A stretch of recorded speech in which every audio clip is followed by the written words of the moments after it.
thank you, Freddy, and thank you, Marcelo, to joining us for this session and these interesting topics about code reviews and how to accelerate the process.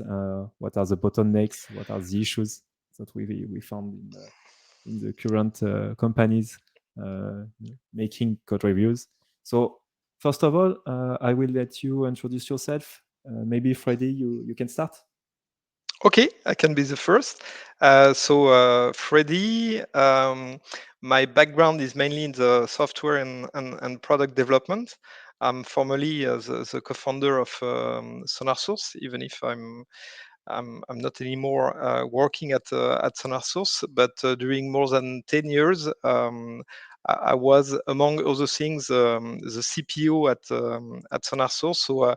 SonarSource, the company behind SonarQube, SonarQube product, Sonar Cloud service, providing all the tooling to detect maintainability issues, bugs, vulnerabilities in any piece of code.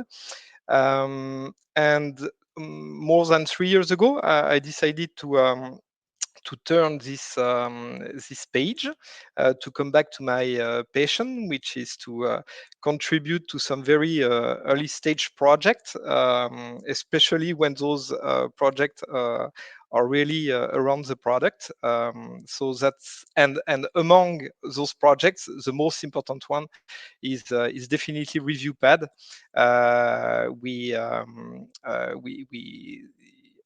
I decided to join the Reviewpad project founded by Marcelo 3 years ago, mainly as an advisor.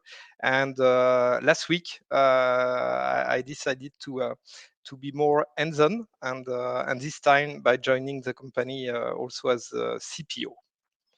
So that's it on my side for the introduction. Your Thank you, turn, Freddy. Marcelo. Hi, everyone. Thanks again, Artur, for the invitation. I hope everyone can hear me well. I'm Marcelo Souza. I'm the co-founder of Reviewpad. And so a little bit of my background. For the last 10 years or so, I've been mostly on a mission to help developers improve their own life. By different aspects of it, but mostly about code quality and security and reliability. So before I started Reviewpad, I was actually at SonarSource as well, as a kind of scientist role, helping the teams, the developers, development teams build state-of-the-art analyzers for security checks and code quality checks as well. Before that, I did my PhD in the area of formal methods for automatically analyzing concurrent programs to find bugs, things like data races, deadlocks. And so I've got to experience, static analysis at scale in different companies as well. And yeah, started frustrated with this area of code reviews. I was doing a lot of code reviews back at Sonar, and it was extremely painful to use GitHub. And Reviewpad came a little bit as a result of that frustration and the wish to impact the lives of developers and make that better. Thank you for the introduction. From my side, I'm Arthur Magne, CTO and co-founder at Promise. Promise is a startup specialized in knowledge sharing within development teams. We develop IDE plugins and code review tools that helps teams to easily share their best practices and speed up the code review process. We will talk about it in a few minutes. But the same as you, Marcello, this project came from a kind of frustration with this habit of knowledge sharing in development teams. It's always painful to always repeat the same things again and again. And I did also a lot of code reviews, painful code reviews. So the first question is this one. For you, can you summarize what are the main purpose, the main goals of the code reviews? We have to make code reviews in a lot of companies nowadays. I think maybe every teams are making code reviews, almost every teams. But what are they are doing for, and what is your vision? Maybe Freddy, you can start about those code reviews, and what is the real purpose of code reviews? Okay, with pleasure. In fact, here we go directly to the core of the subject, because it depends on what we mean by code review. Because here we are mixing two things. Either we are talking about the practice of code review in general, and here we are going to talk about knowledge sharing and knowledge sharing about the best practices, better way to onboard developers, perhaps also a good way to get closer relationship between developers. So a lot of good things. Or if we talk about the code review step on the pull request, and nowadays a lot of people are totally mixing those two things, saying code review, this is about making the code review on the code review step on pull request. And I think this is the heart of the problem we are encountering today. And you, Marcello? Yeah, I mean, I think that of course, I share the view of Freddy that I think the word code review is a little bit misused and overloaded nowadays. I think that at the inception, it's really about collaboration, right? So it's about understanding, best practices, understanding the code of other people, trying to maintain a good level of the mental map, as I call it, of the code base. And so, yeah, I think at the core of it is really about knowledge sharing. So that's really why code reviews should be done. And I think the practice of code reviews, as Freddy was talking about, I think there's a lot of issues with the practice of code reviews, whether it should be on the pull request, whether it should be pair programming, whether it should be mob reviews, whether it should be what practice reviews, I think that's what you call, or some other terminology. I think at the end is it's about just learning from others, and more than, I think, finding bugs. I think a lot of people talk about code reviews as a way to spot mistakes and to improve the code quality. I think that there's also been some studies that show that that's really not the case, that code reviews have very little impact on the overall code quality. Especially human code reviews. Of course, you should definitely use tooling to help you spot things, but we as humans, we are not very good at jumping into a huge mess of spaghetti code and just finding out a little bit, what's the impact of a line of code. So what are the common issues that you discovered within those teams making code reviews, and from your own experience? Can you list some of them, some example of issues? Should I? Okay, let's put the rule in place that I'm going to start each time. I don't know. Sure. Up to you, Arthur and Marcelo. In fact, if you are talking about this code review step on pull request, because here I'm making an assumption, and that's one of the assumptions that we are making at Reviewpad. Whatever we think about pull request or merge request, this is a de facto standard nowadays. So most of the development teams are today relying on such a mechanism, and so there is this code review step. And again, most development team are really doing a code review practice on this code review step. And here the main problem is there is a big friction here and tension, because on this code review step, there are two intentions which are in conflict. One is at this stage of the PR lifecycle, the author is expecting to get an approval.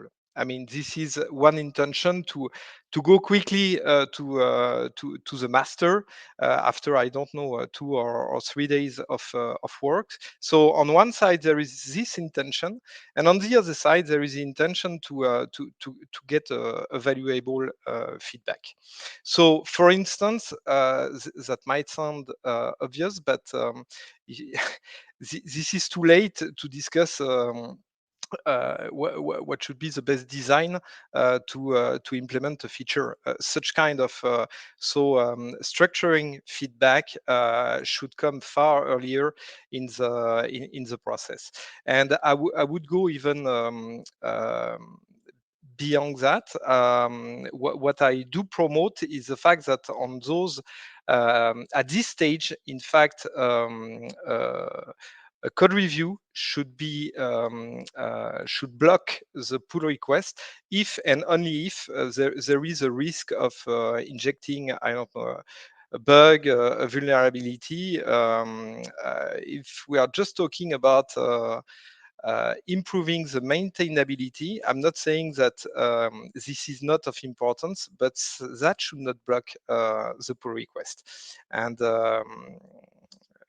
yeah, so I'm going to stop here.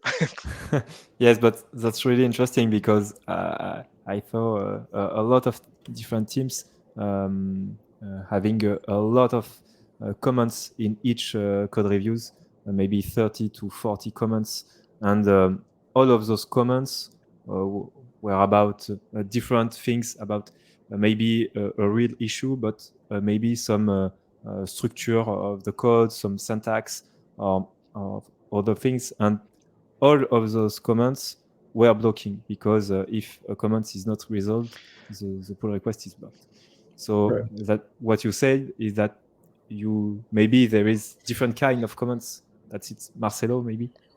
Yeah, for sure. I think that the main issue is just I guess communication, right? So and it's also associated with the tooling. If you are doing a code review right now on GitHub, you don't have a quick way of of when you're leaving a comment to say this is a blocker comment versus this is just a question or this is an unblocking comment.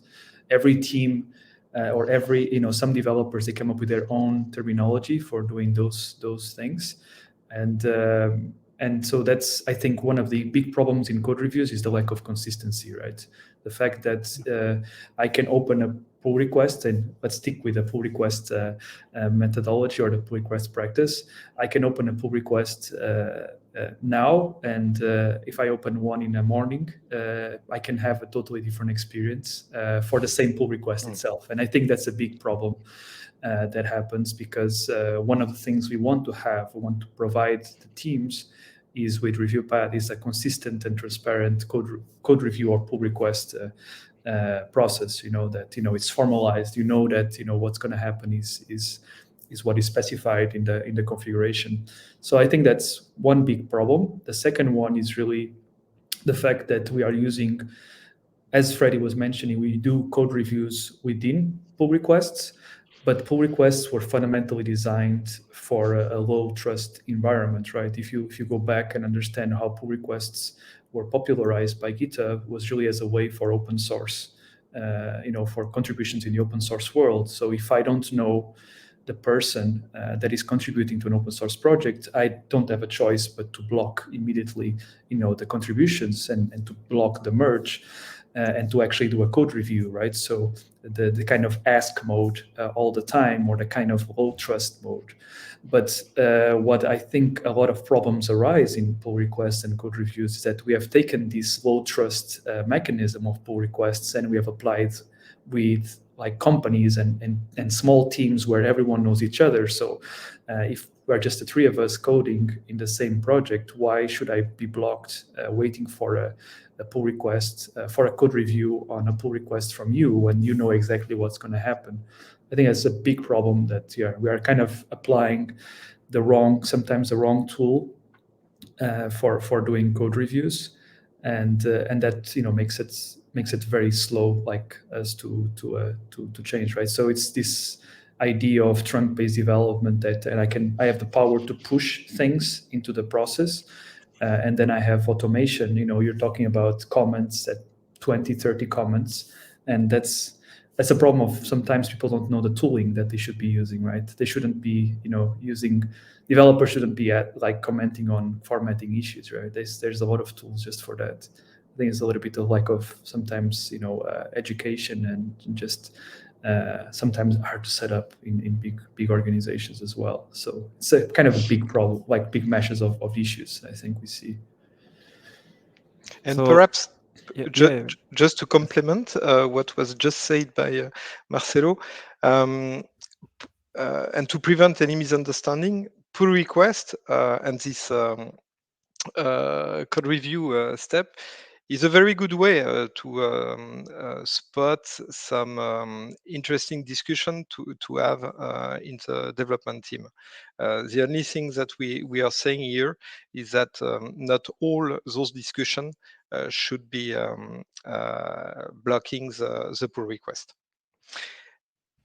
And the other thing, as a complement, as Marcelo said, this concept, this idea of pull request, created in 2008 by GitHub. GitHub was really created for open source public project, so with a very low trust context. And nowadays, that sounds a bit strange in a company that whatever is the code change, whatever is the impacted code, whatever is the seniority of the author, you go through exactly the same pull request life cycle. So how can you separate those different kinds of pull requests or those different kind of changes or the different people making those code reviews? What are the solutions that you come up with at Reviewpad?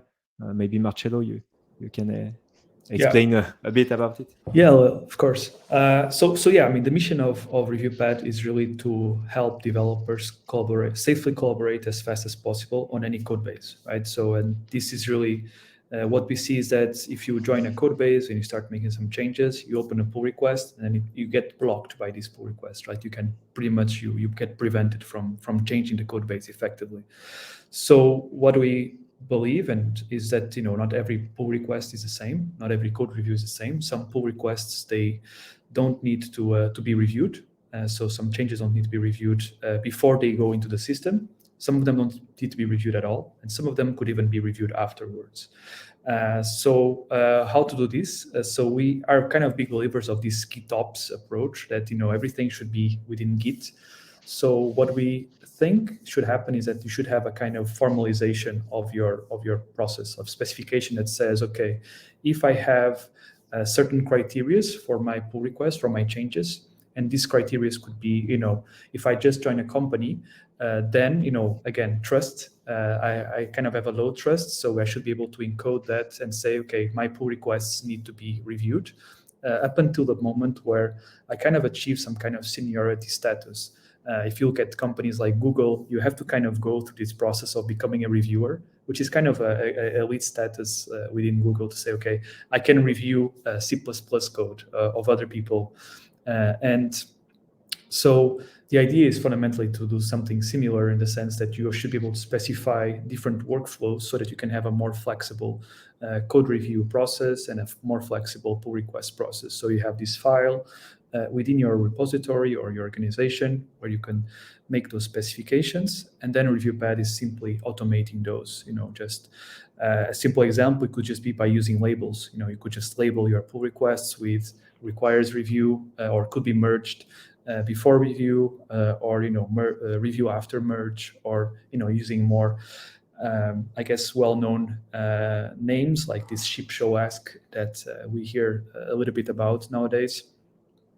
So that's kind of a way of doing that. Maybe Freddy, you can elaborate about this model, ship show ask. I don't know if everyone aware about it.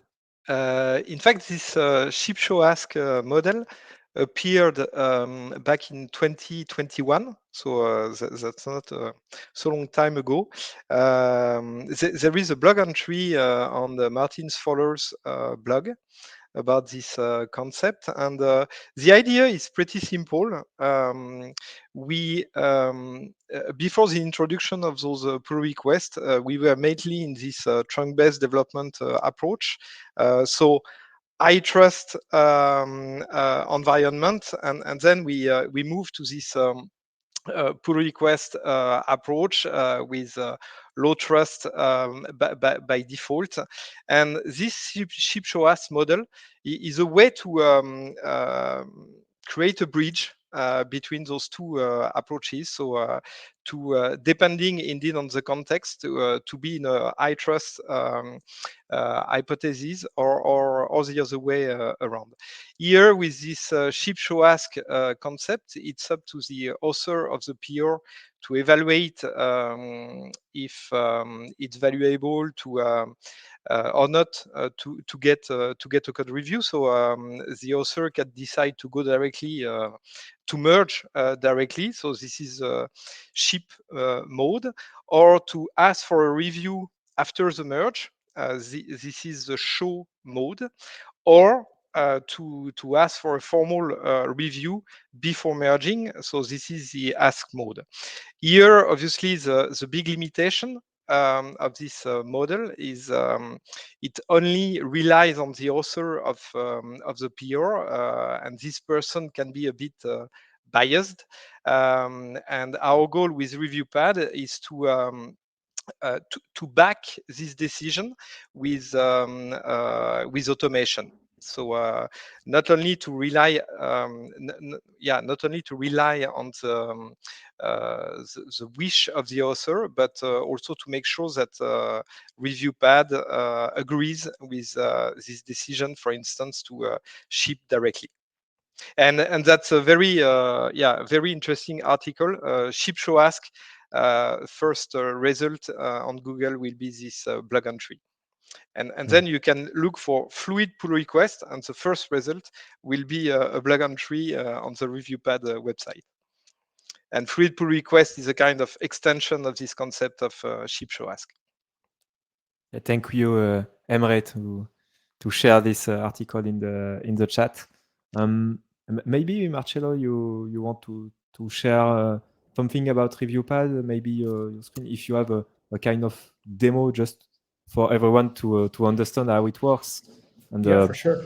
what are the kind of interface. Yeah. I can definitely show you how we do ship show ask at Reviewpad. I think there's definitely different ways of doing that. Let me just try to share my screen. I hope you can see my screen. Perfect. Yeah. So what is so? By the way, this is our own. So part of the core of Reviewpad is open source. So if you want to learn more about the project, feel free to go to github.com/reviewpad/reviewpad. Also on our website on reviewpad.com. Here you can hear more information about us. We have a community on Discord and our documentation, which has a bunch of use cases that you can also experiment, including I think a ship show ask. So here you can see a ship show ask example. So how do we do? So what is Reviewpad? So it's a GitHub app. You install it, and then what essentially it does, it reads this Reviewpad YAML configuration. So before I go into the Reviewpad YAML, I just want to show you the workflow. So how do we implement ship show ask at Reviewpad? What we do is we have a GitHub pull request template. So every time I open a pull request, I will be able to, I have to fill up a template. So I'm just going to show you one that is already kind of filled from a previous pull request. So it has a description, type of change, checklist, and then at the end, you basically have to decide which kind of code review and merge strategy you want to have. So we allow the developers, as it should, I think, to basically say or to choose, okay, I want to, in this pull request, this is a ship pull request, this is a show, this is an ask, so you can interact with basically the tool. So you select one, for example, the ship one, and then what's going to happen under the hood is that Reviewpad is going to read this configuration file, and it's going to read the description, and it's going to understand, okay, the developer has selected the ship mode, and when the developer selects the ship mode, the first thing it does then is to say, okay, I'm going to add a label saying this is a ship, and then I'm going to also add a label for the size, but this is unrelated to this ship show ask, is another automation. And then it's going to check whether the developer has the permissions to do a ship. So for example, one of the reasons why we do that is that this is an actual open source project. So we obviously want to block developers that we don't trust from opening pull requests and simply go in saying this is a ship pull request, and then it will just automatically merge. So we have a way to specify in the configuration that the author of the pull request actually has the permissions to select the ship mode. And so when it does this ship mode, what then Reviewpad does is automatically merging the pull request. So you can see that I just opened the PR, I selected ship, and then the only thing that I see now is just automation. So Reviewpad then merges the PR, it deletes the head branch, and actually gives me a little report because I've kind of missed a little bit of a compliance here. I didn't put a linked issue in this PR, so it's giving me a warning. And then it gives us some metrics once the pull request was closed regarding, how long it took to code, how long it took to review, and a couple of other interesting information. So how does this work? So we have this specification language. So I'm just going to put it a bit bigger and close these symbols. You can actually see. So this is the Reviewpad YAML file. So in the Reviewpad YAML file, you can extend the common file, a common configuration that we use for all organization, so that we have a kind of uniform experience regardless of which repo you're working on. And then you can specify things like labels, groups of people. So here I'm, for example, specifying who are the owners of this repository. It's me and other teammates. You can specify, particular types of reviewers that review certain parts of the code. So it's quite, in a way, similar to what some people know as either GitHub teams or code owners. But here it's quite flexible. So you can actually specify dynamic lists of people. So one of the things we could say here is, okay, the plugin reviewers are the reviewers that have touched a particular directory more than 10 times in the last 3 months. This is something you can actually specify in Reviewpad. And then what you can actually do is you specify these rules. So in the rules, as I see here, if it's a ship mode, it's something that in the description, someone has selected a ship. So this is how we are actually able to do it. And then we can actually chain rules. So I can now say, okay, ship was authored by owners, which is like someone that is actually selected the ship. And the author of the PR is an element of the group owners, okay?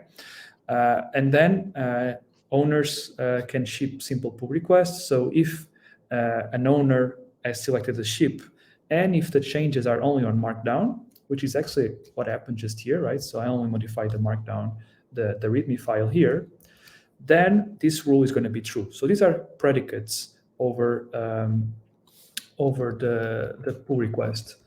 And so then what you have is in the bottom section of the file, you can specify workflows. So workflows are kind of basic if-then things, right? If the predicates are true, then I want to do some actions. So what happening here is that if the ship Markdown changes is true, then I want to merge with the rebase. And that's pretty much how we specify these automations in Reviewpad.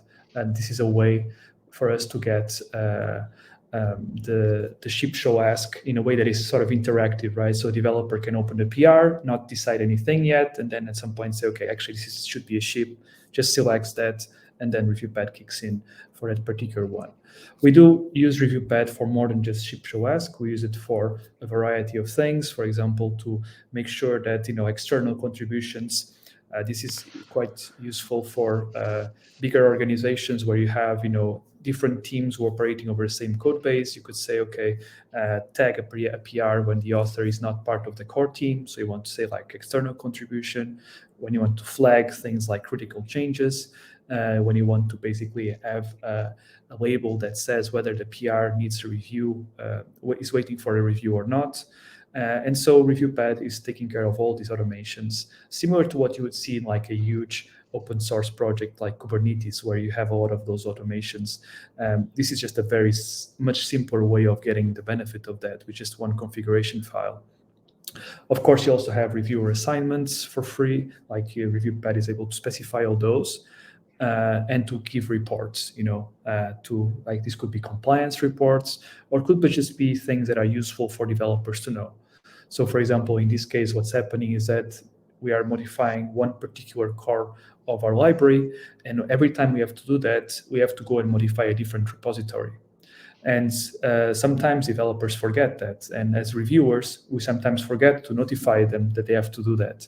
So with Reviewpad, you can basically do that for you can automate those actions. You can basically use Reviewpad as a kind of assistant, as a kind of helper, where you could say, okay, I have done this manual action. Maybe I could use Reviewpad for doing these comments. I hope that was clear. I'm always happy to chat about how it actually works and more of the internals of it. Yeah, for me, it was really clear. If there is any question, maybe everyone in the chat can ask a kind of question. But I think the main purpose is to accelerate this process by automatically making different things, assigning people, merging automatically if the developer is allowed to make a ship for this merge request. So maybe you want to add something, Freddy? And yeah, I just wanted to complement what you just said. The fact that in the last 10 years, thanks to this DevOps movement, we have managed to automate a lot of things in our interaction with the tooling. So get blazing fast feedback from the build, from unit test, integration test, static analyzer, etc., etc. And what we are trying to do here with Reviewpad is this time to really impact the collaboration around pull request and to speed up and secure this collaboration around pull request. And for us, this is the main pain nowadays, because everything else has been automated and automated in a very good way. Yeah, if you think like, as developers, you spend 10, 30, 20 seconds all the time just, clicking some buttons on the GitHub interface to add some labels, to assign some reviewers. Sometimes you don't really know what you're doing. That time adds up. Those context switches also add up. So that's one big part of it. But I think the other part that's really, I think, key is the consistency of it. You want the process to be consistent, to be transparent. When you are contributing to a new project, it should be just, I go and read the workflows, and then I see, okay, how I can contribute to this project. I shouldn't expect any surprises, or because what we see a lot in in bigger teams is people identify who are the nice reviewers. So they just start saying, okay, I'm going to open a PR, and then Arthur is a little bit more kind than some other people, so I'm just going to assign all my PRs to Arthur, and then is like completely just overwhelmed with requests. And again, it's kind of the knowledge sharing. It kind of doesn't get even, right? So you have one or two developers which actually know the code base very well, and the other ones don't. And this is because they are not doing a balanced code review practice in this pull request assignment. And this is where Reviewpad can also really make an impact. And finally, it's really about the compliance of the process. You want to have a unified developer workflow. You don't want to have developers doing different things all the time. So if you have one single way of doing it, and it follows the best practices, then you know that as an engineering leader, you are doing the best thing for your team, and you don't have to worry about this pull request problem being an issue in your retrospectives all the time. Yeah, that's really interesting, because you spoke about trust in the team and this kind of hero effect, where someone centralizes all of the knowledge of the team about security, about architecture, about performance. And that's really, I think, the the complementary part that we have between Reviewpad and Promise, where Reviewpad automatically is doing great things to accelerate this process of code review and to formalize it to be sure that everyone is aligned with this process. And the idea is to accelerate all these parts. And with Promise, the idea is to help the teams communicate and share this specific knowledge about security, about logging, or everything else. And indeed, I was about to ask you to talk a bit about Promise, because 2 weeks ago that was really eye-opening. This discussion we had together, and especially on the complementary of the two tools, because one key aspect of Promise for me is this ability to get the discussion of the pull request. So to still rely on the pull request to spot the subject of interest, and then to be able to have those discussions outside of the PR. So yeah, if you want to do a demo, Arthur. Thank you for the invitation, Freddy. Yeah, sure, I will. This is really the main idea that gave us the thought about this plugin that we created directly for GitLab, GitHub, Azure DevOps, Bitbucket, or Swarm for video games. And the idea was to make discussion with the whole team or with the whole community of practices about a specific subject, about architecture, about do we need to extract a service for this manipulation or not. And this is not the kind of discussion we want to have during a pull request because it will stop the code from going to production. And a lot of times we saw a lot of comments with a big thread of answered from someone else, from the reviewer. And this is not the right time to have this discussion, because during a pod request, we are often one developer and one reviewer.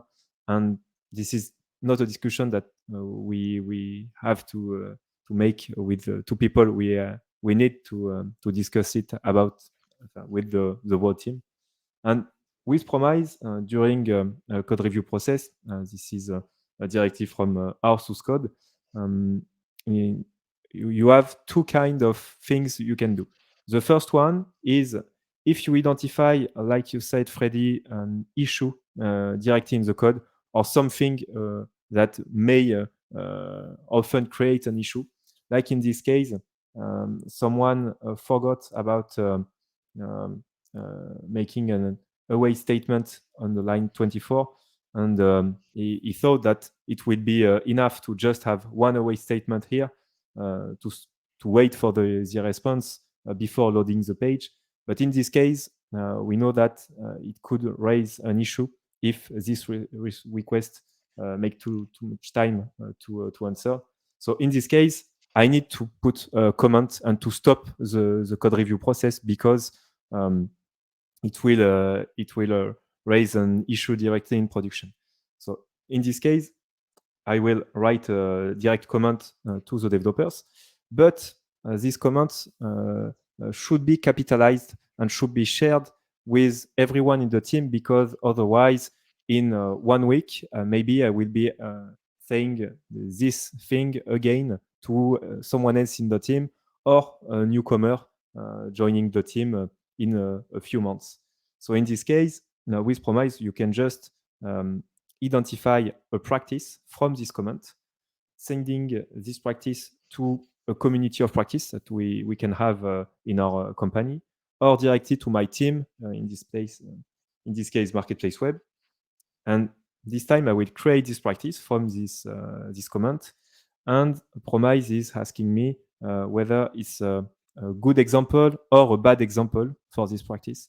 In this case, it's a bad example because it's a potential bug. So I will save this comment and add this comment to the developer, but also create a new practice for the whole team to discuss it about with the whole team. And the other kind of thing that you can do with Promise is to not raise a comment. In this case, that's something that about a few months ago, someone was manipulating dates without handling time zones and in a space where it's not really the good place to manipulate dates in a specific comment.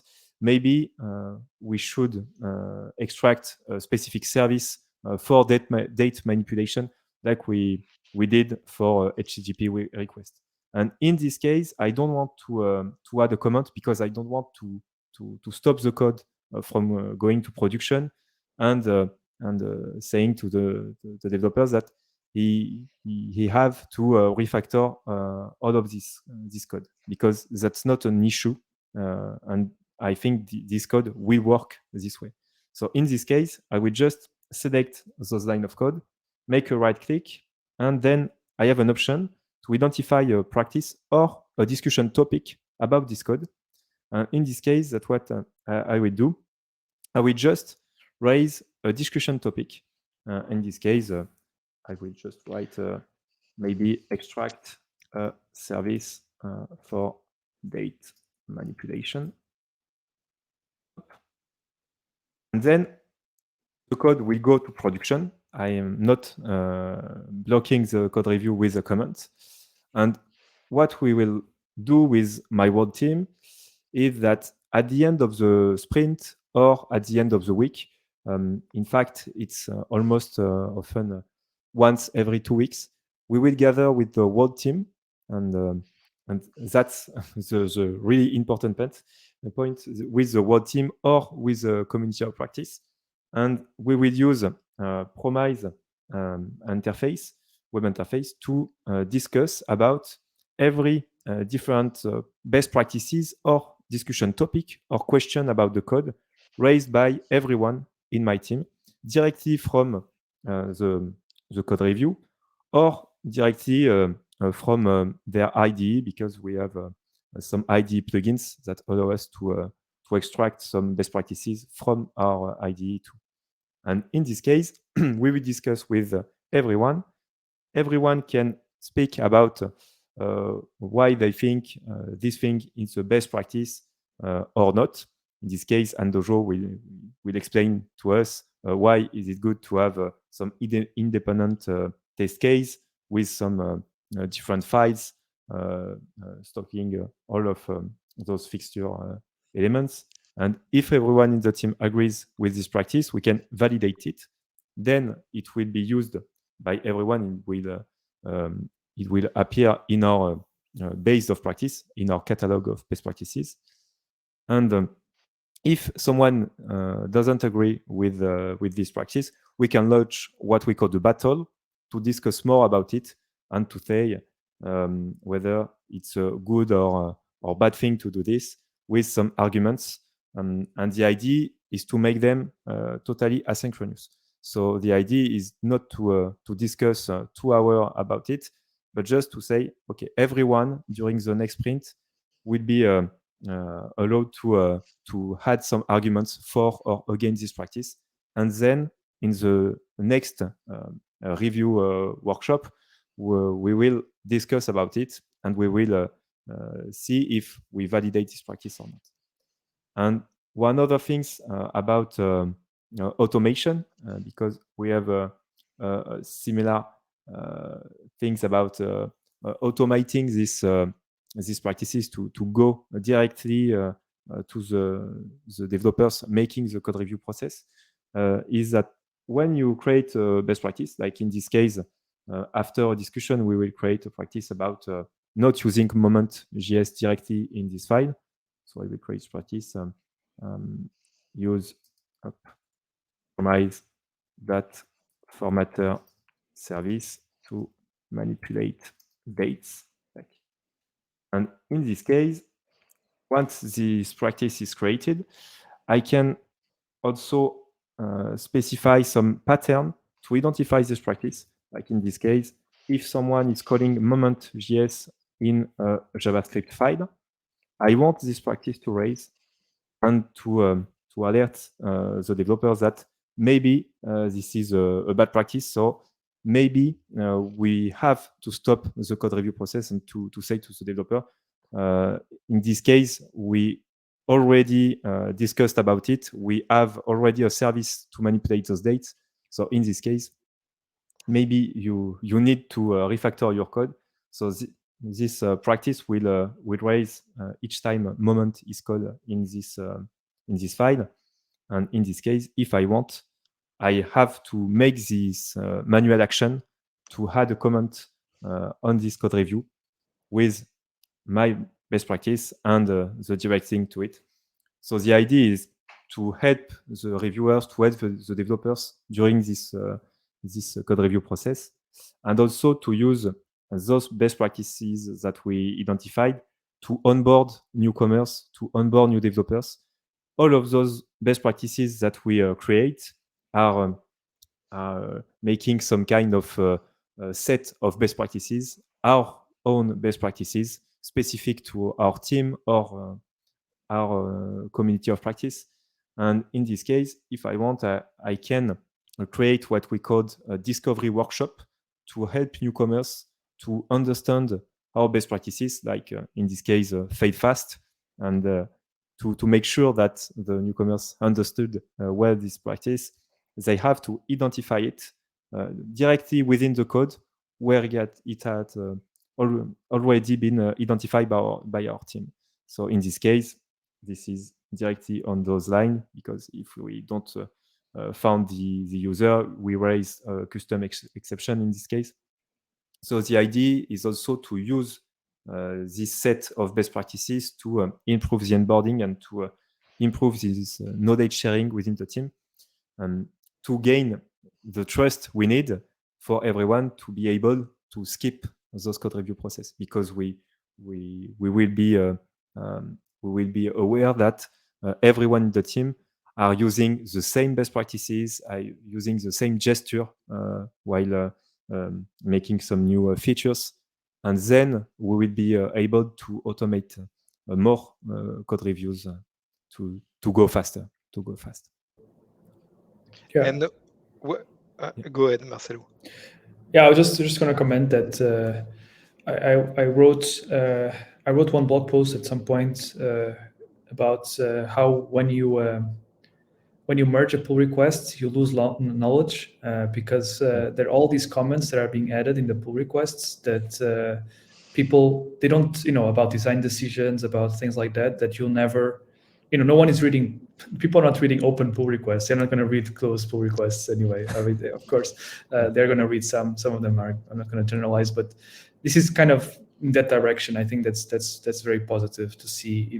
Other people working on this direction of not losing the knowledge that you put into the code review aspect, because I think sometimes there's a lot of discussion about the return on investment of a code review. Like, you spend a lot of time with developers writing comments on an interface, but what is the value of that? If it's and with Freddy, we have done these studies in the past where we looked at how many code changes are actually happening because of comments made in the pull requests, and the number of comments that actually leads to code changes within the same pull request is very, very low. Like, most of the times people are just asking questions or making some other comment about something else.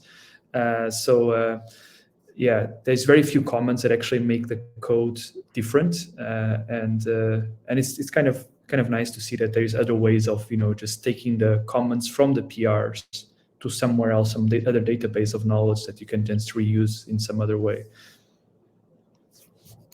Yeah, I was about to react the same way, because once you understand this value proposition of Promise, what's the point of keep on having some very long thread of discussion on a pull request between only two developers to find an agreement on the best way to cut something,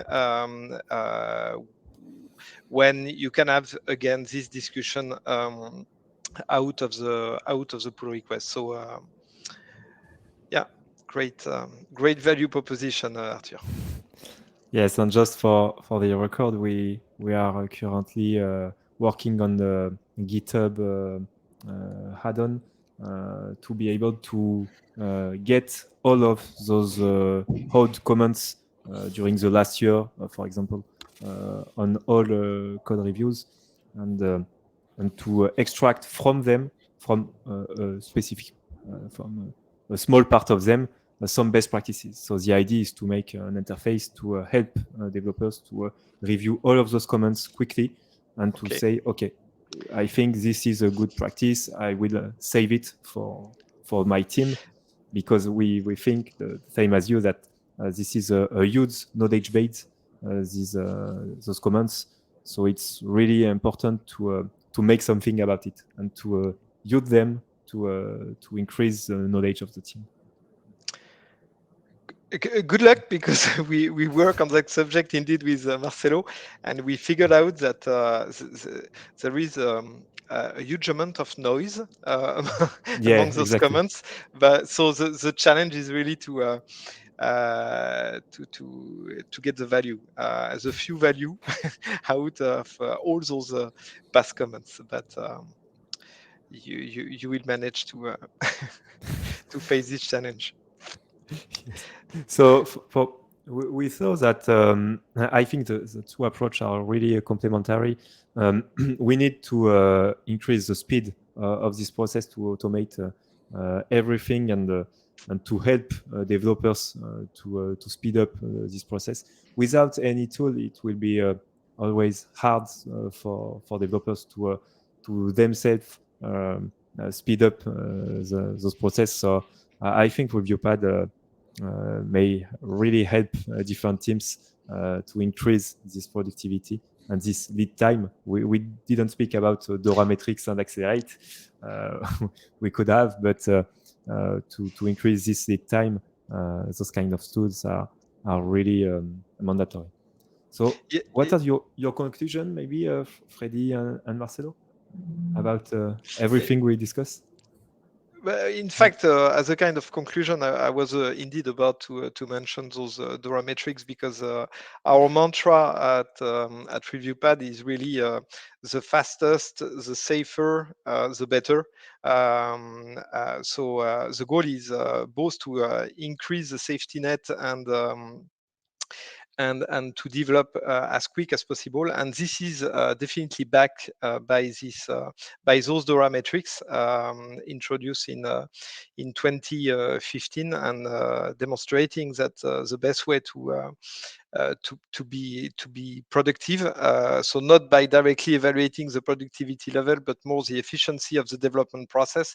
To be really performant, you need to have a very short lead time for changes, very low change failure rate. I'm not going to enter into the description, but indeed, the main idea is to merge faster, to go to the master faster, and to do it in an even safer way. And that's really our contribution and our mission here around pull request. Great, thank you. I don't know if someone question in the chat, but feel free to ask any question. We will have a few minutes left to answer it. And Marcelo, what are your vision about maybe those DORA metrics and the evolution of Reviewpad? Do you have any kind of different thought about what could be done during the future? Yeah, I mean, of course, we have to, I think, I think we're in a very interesting era right now, because we are about to enter the era of software development where not every teammate will be a human, perhaps. So this question of trust, this question of collaboration, is going to be very dramatic very soon. I think we have already reached a state where it's impossible for anyone So just to step back a little bit, if you think about hardware, I mean, no one in Intel knows the architecture of a microchip, right? So this is like, it's too complex. For a long time, developers thought they could understand everything about software, and we have already gave up that, right? So if you think about the number of lines of code around us, is on the hundreds of millions nowadays. So I think we are reaching an era where we have lost control in a way. So and the humans are really the bottleneck, right? So this is very clear now. The human collaboration is the bottleneck to, ship software faster. And so we have to find good ways of and reasonable ways, safe ways of allowing the humans not to be the bottleneck. Because very soon, maybe again, as I said, we'll have one AI joining as a senior Ruby developer, and then it's going to be tough to compete, because this thing will not sleep, it will not eat, it will not need a coffee break. So we are in for, I think, quite interesting times, and I think the role of AI can definitely help understand what are the right patterns, where are people deviating from the things that should be done, and try to just help humans and software developers just have a better life. I mean, I think when we look back to think the way we are doing software development now is probably the way we think about writing assembly code or something like that. It's just, we are going to kind of chuckle about that and say, okay, yeah, this was quite primitive. Even we make it very complex. So I think we are going more on that area, more of abstractions, more high-level thinking, more easy ways of collaborating with each other. We will end on this sentence: human collaboration are the bottleneck. So maybe the next webinar will be we'll have this title: human collaboration are the bottleneck. So thank you once again, Freddy. Thank you, Marcelo, for all of this thought and this presentation of Reviewpad and those innovative process and automation about this code review process that didn't change a lot during those 12 or 13 years. So I think it's time to improve this process. It's time to improve this collaboration, this level of trust within the team. It's really important for everyone to understand that code reviews don't have to be just a human bottleneck. They can be improved, and they can serve the whole team for making this knowledge sharing, and that's really what's important. And thanks for the invitation, Arthur, and for the organization of those webinars, because that's a good way to participate. That's also your contribution beyond your own product toward this mission to accelerate things. For sure. Yeah. Thanks so much for the invitation, and I hope that we can chat soon. Thank you again. Thank you, everyone in the chat, and we will be we will. Yes, maybe. Yeah, perhaps one point, because no one should hesitate to contact us. So either by LinkedIn, Twitter, or directly by email. I don't know if we can provide somewhere our email, but please, if you have any question, we will answer them with great pleasure. So feel free to reach out to us directly, or at least to me. I don't know if this is also true for you, Marcelo. For sure. Yeah. Join the community, join Discord, come and let's change this way. At the end of this webinar, we will send a mail with this with the replay of this webinar, and I think in the next week we will send another email with some specific links, maybe some links to contact you and to discuss more about this code review process. Okay, perfect. Thank you once again, and have a great day, have a great night, and see you soon. Bye. Bye-bye. Bye, everyone. Bye.